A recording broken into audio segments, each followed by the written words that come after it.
এইমাৰ আমি আগবাঢ়িছোঁ স্বাধীন প্ৰতিদিন গোষ্ঠীৰ কেইটিমান বিশেষ বঁটা প্ৰদানৰ বাবে। অসমীয়া প্ৰতিদিন আৰু প্ৰতিদিন টাইমৰ চলিত বৰ্ষৰ শ্ৰেষ্ঠ সাংবাদিকতাৰ বঁটা।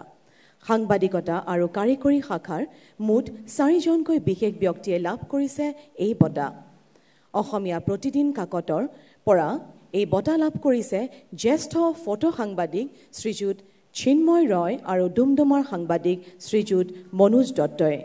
দুয়ো সাংবাদিকক আমি মঞ্চলৈ আমন্ত্ৰণ জনাইছোঁ এই বঁটা দুটি প্ৰদান কৰিবলৈ ডক্টৰ জিতেন হাজৰিকা ডাঙৰীয়াক অনুৰোধ জনাইছোঁ। অসমৰ জ্যেষ্ঠ ফটো জাৰ্নেলিষ্ট চিন্ময় ৰয়।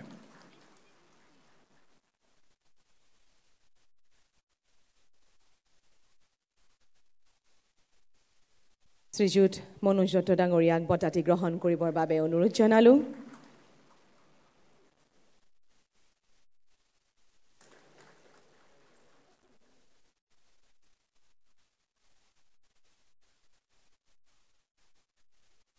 এইবাৰ প্ৰদান কৰিবলৈ লৈছোঁ প্ৰতিদিন টাইমৰ চলিত বৰ্ষৰ শ্ৰেষ্ঠ সাংবাদিকৰ বঁটা।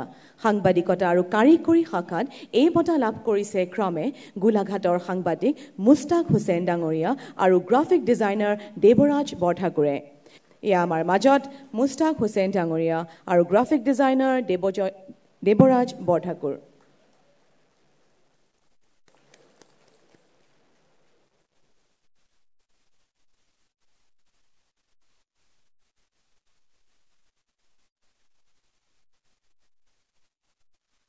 আমাৰ ফালৰ পৰা হিয়া ভৰা শুভেচ্ছা জনালোঁ।